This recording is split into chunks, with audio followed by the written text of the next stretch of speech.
Hey guys, welcome back to another episode of Farming Simulator 2019. Overnight, it appears that our crop has sprouted, the oilseed radish, and should be in just enough of a position for us to be able to go ahead and cultivate it into the ground and get complete fertilization of this field. So, I believe that's how we are going to start this episode. So I'll go ahead and get hooked up to our Kuhn Kultimer L300 cultivator and get positioned over here so that we can start the headlands for this field. Get that all ready to go. So I will go ahead and drop it down and start the cultivating. Now, I know that I would love to have a little bit bigger cultivator, but this one actually does a pretty good job, especially for the price and for the size of tractor that we have. Again, would it be nice to have a much larger cultivator? Yes, I don't think anybody can deny that. It's always nice to have a little bit bigger equipment, but for the price that it costs, along with the price of this tractor, it definitely has stood the test of time as far as its effectiveness. And I'm really glad that we were able to pick it up and be able to utilize our field without having to lease any equipment. I also am very impressed with this John Deere 6M series that we're rocking. The 6155 with 164 horsepower to be exact. I mean, it pulls, especially that larger solitaire seeder that we have. It's one of the largest ones that we can even acquire. It just pulls that thing along like it's not even there, and I am thoroughly amazed just how well it does. The only thing that I do wish this tractor had was that it had actual front 3-point linkage so that we could attach something other than just a weight to the front of it. But overall, that's the only complaint I have. It must be doing pretty well. I mean, it looks phenomenal, it pulls phenomenal. Giants did a really good job with the detail on this tractor and with the game in general. I mean, yes, there are always going to be those small things that you would say, well, I wish they did this a little bit differently, but overall, it's incredible what they've done. They really have taken a nice step up from FS17. So we have the one headland done. And I think I'm going to go right down the middle like I have previously in order to split up into two sections, make it feel a little bit less big than what it actually is. Now, it is not a huge field. We saw a huge field yesterday when we were doing the Field 4 fertilizing mission. That is a really good sized field. But compared to what I prefer in maps, that thing is just a drop in the bucket. One of my favorite maps to mess around with. I didn't get to spend a ton of time with it, but in FS17, if you ever use the Northwest Texas 4X map, that thing had some massive fields. Some of them were just shy of 200 acres at around like 75 hectares. And just being able to see how that map worked, and it is a resource hog, but at least to me, like I've said, I'm based in the United States, that's where I've grown up. To me, the huge fields are a lot more in line with what I'm looking for, as far as what I prefer, what I want to work with. To me, being forced to use 2 or 3 combines to complete a job isn't a bad thing. To me, that's a positive challenge and a great thing to work with. So I'll get the rest of this field cultivated, and I will see you guys again when it is time to worry about getting the seed in the ground.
Alright, looks like we are right on the final couple of rows to get the oilseed radish completely cultivated into the soil and the soil completely fertilized for this harvest. There's one little patch I need to hit down there at the very end, but I will get it while we are headed to put the cultivator away and pick up our cedar. Now, I have thought about exactly what crop we want to grow, and all of them are great options, from canola to soybeans to barley, but I'm thinking that out of all the options, there's only one that to me makes total and complete sense that I think will be a great opening choice, and that is the crop that started it all. We will be going with wheat, simply because it's just a good all-around crop, especially in the early game. It yields well, it has fairly good prices, and it doesn't take an extremely large amount of seed. That's one of the things that I always noted in FS17, was that canola took a huge amount of seed compared to the other crops. So we have the cultivator dropped off. We will connect to our solitaire, our Lemkin Solitaire 12 cedar. So there we have wheat. It's taken some time to get used to what each symbol is for crops. I actually ended up printing out a little cheat sheet so that I can keep them memorized and know exactly which is which, because they are much different for the most part than they were in previous farming simulator games. But yeah, now all we have to do is get all these little wheat seeds planted. You can see the liters ticking down in the bottom right corner over by the speed and the fuel. I did notice that the maintenance meter has already dropped a decent amount in the first hour and a half on this tractor. So I'm curious how many hours we'll have completed before we are forced to go in and maintain it. Because that was one thing that I did not hear them say during these streams, is exactly how many hours it depends on you end up needing. One thing I did hear them say was that even if you don't use a vehicle, it will still require maintenance. So that to me also makes me curious if driving a vehicle such as this tractor without an implement behind it, or if I'm pulling an implement but it's not powered, how that will affect the maintenance intervals. So just a bunch of different things that we're needing to learn, and we're missing a tiny bit right there on the edge, so we're going to back up and pick that up. But yeah, quite a bit more that we're having to learn, all the way from something as simple as new crop logos, new crop symbols, to completely different game mechanics, such as there is also the addition of lime this year. And from what I saw, it requires quite a bit to cover the field. So I'm curious how much that's going to cost, and if production will lower at all, because at least compared to the fertilizer that is in our spreader, lime seems like it uses a large amount compared to that. So especially if you have to empty that out for it, I'm going to be really curious to know how that's going to work and how much it's going to take, and quite frankly as well, how many times we're going to have to refill in the middle of a field. Like a field this small, I don't believe we would have to, but on a field the size of field 4, like we completed yesterday, that's going to be a much different ballgame if you're having to refill with lime constantly. But we will probably be a little over halfway done with this field once we get this middle strip done. And one of the things I'd be curious about, so one of my favorite mods in FS17 especially, was the Courseplay mod. I don't know how many of you who play on PC have ever used it before. If you haven't, you need to go check it out. It's an incredible mod. Those people are phenomenal who spent so much time developing it and making it into the juggernaut and almost, I would venture to say that it is irreplaceable and indispensable in the farm sim world, especially as you grow your farm larger.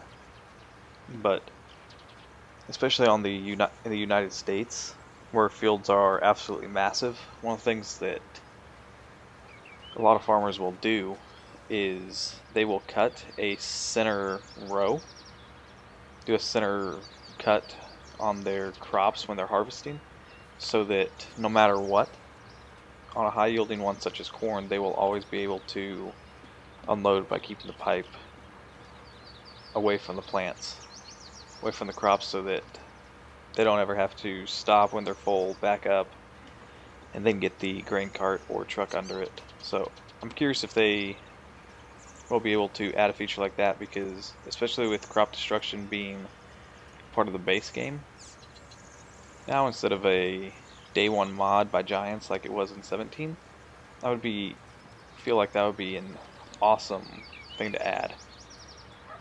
Even though Courseplay doesn't destroy crops, it has crop destruction turned off whenever it's on, I still feel like it would be a really smart smart addition to the mod, I should say. So that if, for example, if I want to run the grain cart, the auger wagon instead of a harvester or the semi-truck itself, that way I don't have to worry about, well, is the harvester going to allow me to unload while it is moving, or will I have to get in there, turn it off, or just not be able to run the grain cart itself. So just a bunch of different things that I'm curious about and excited to see what they do with it. I mean, if it's extremely difficult to add, by all means, I don't want them to feel like they have to, but I feel like it would be a really neat addition that would add quite a bit of depth to the game as well, and to the mod if at all possible to implement. It looks like we have just a single tiny strip to complete here. We'll have a field of wheat completely sown. And with that, we are done with our first field planting. So now all we have to do is wait to see. I'm assuming we will have to weed the crops, get the weeds out of there. But once that's done, all we'll really have to worry about is adding a combine to the fleet, and also a grain wagon, so that we can actually deliver the crops to the marketplace. So I will go ahead and turn off the engine. We've already disconnected the seeder. As you can see, we did plant a nice crop of wheat on here. So now that that is finished, I'm going to take a look, see what kind of missions we are able to end up doing, and I will meet up with you guys again once we are about to start a contract. Alright, so we have decided on a contract. It's actually field 16, which is just up the road from our own field. And it is harvesting sunflowers using, ironically, the Corn Champion 5R header from Ziegler, along with the TX32 combine made by New Holland. So we're going to go ahead and hop in here and get started with the end rows, as usual for any field that we're going to do, whether it be harvesting, whether it be seeding, whether it be fertilizing, cultivating, you name it. Always going to start with the end rows to make sure that they are perfectly aligned and set up. And this thing actually is a pretty nice combine, even though it is based on a TX32 is a fairly old one. Actually, it looks really nice. Looks like they did a pretty good job modeling the thing. I'm really impressed. This is one of the ones that I have been looking at whenever we do begin. That this is definitely in the running for the combine that we choose. It's between this, the Bison, the K1660 that Johnny's added in this week, the opening week. So definitely quite a few options as far as combines are concerned. And that's if we don't have enough money to be able to purchase a larger one. Although I have a feeling that we will hold off on that until we have a need for it. For example, if we purchase the land for 15 through 17, buy it all in one large field, might want a little bit bigger combine than this little New Holland that we're working with right now. But we're about halfway through the end rows, headlands. This thing is handling it admirably. I'm actually surprised at how little yield the sunflowers appear to be giving. Oh god, come on. Don't slide down the hill, girl. She has very little power. I am learning that currently.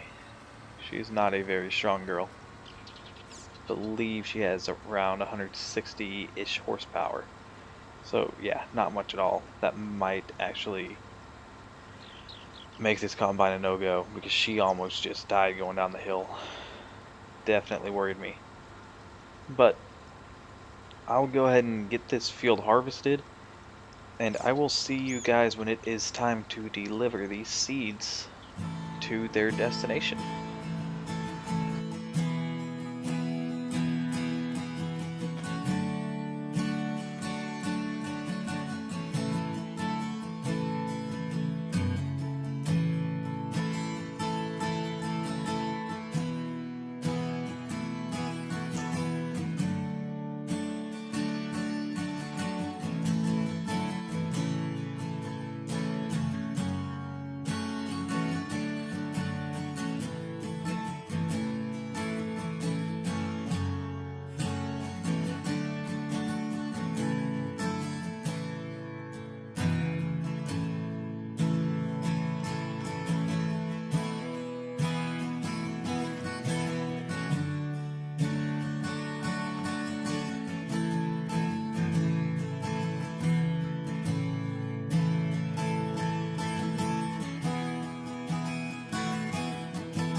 Alright, so we are getting our first batch of sunflower seeds put into the trailer. This combine is definitely underpowered, but I mean, it works well enough for what it's doing. But I'm definitely leaning towards a different combine at this point, especially with the struggle that this has making corners due to its lower power. So we have that first batch completely stowed away. Go ahead and turn it on. We'll make the turn and get started once again with these sunflowers.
Alright, we are just about done with these sunflowers.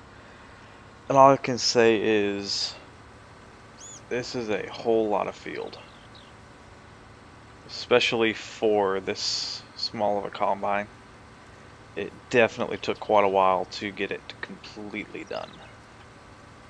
But on the plus side, we now know, kind of how these combines stand. This one stands in our pecking order.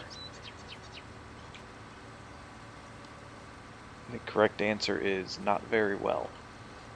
Because don't get me wrong, it's a good looking combine. I'm sure it does a fine job.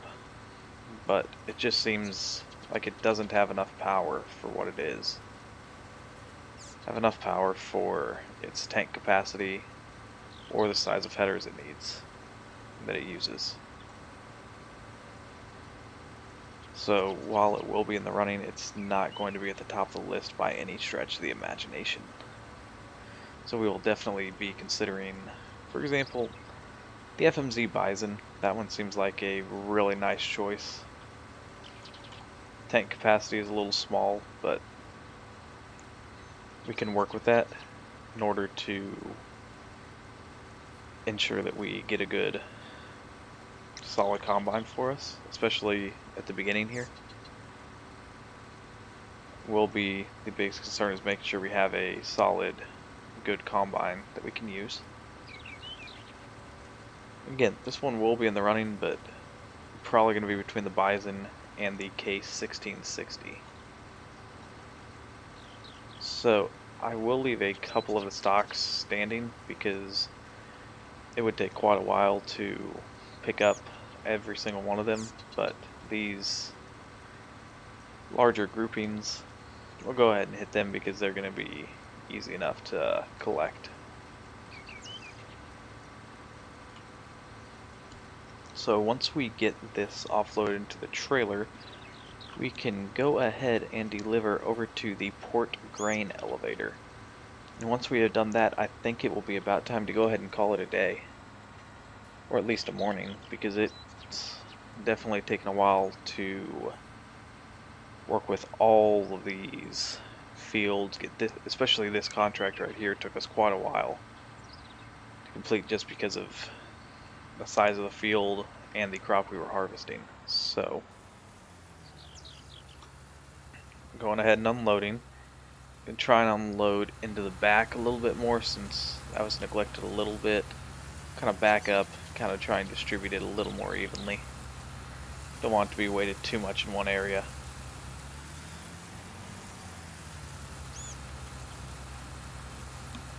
And now that the combine is empty, we can go ahead, pull it off the road. We'll just leave it there for the shop to collect whenever we complete the contract. So we'll go ahead and hop into our tractor. It is the Armatrack 1104. Nice. It's actually a nice little tractor. I'm fairly surprised. I'm pretty shocked by it. So we will take this tractor and the trailer over there to the port grain elevator. Looks like it's a bit of a drive, so I will see you guys when we get close. Alright, we are just about to the grain elevator. All we have to do is cross the railroad tracks here, turn in here, authorized vehicles only. I have a feeling we're an authorized vehicle in a tractor full of sunflower seeds.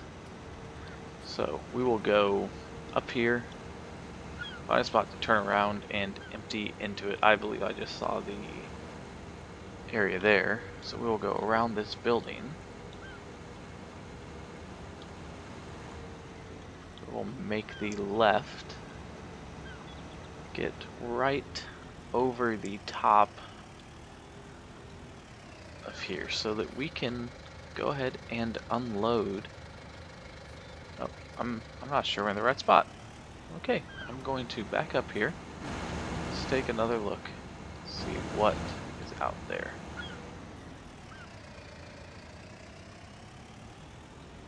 So I'm going to, so it says this is the spot. I'm going to take the chance, go ahead and empty into this spot. It is definitely a little bit confusing not having it directly over, but I will go ahead and do it because I believe that is what the contract is asking for. Just looking at it again. So, go ahead and begin the unloading process. It is tipping back nice and smoothly. And we have now finished the contract for field 16, and we got a tiny bit of harvest income. So, we'll go ahead and shut off the engine. Go in here, and contract reward was $2,188. Spent $584 on lease, and that means we have made a profit of $1,604 today. That is not too bad at all. And the tractor is gone. So I will go ahead and tab over here to our own field. Once again, guys, thank you so much for watching this episode. Really enjoying this so far, especially now that we have our own field planted. It looks like the wheat's starting to grow. So hopefully in the next couple episodes we'll be ready to harvest and go ahead and get it ready. So feel free to leave a like, comment, subscribe. Let me know what ideas you would like me to use in this series, and I hope to see you guys on the next video.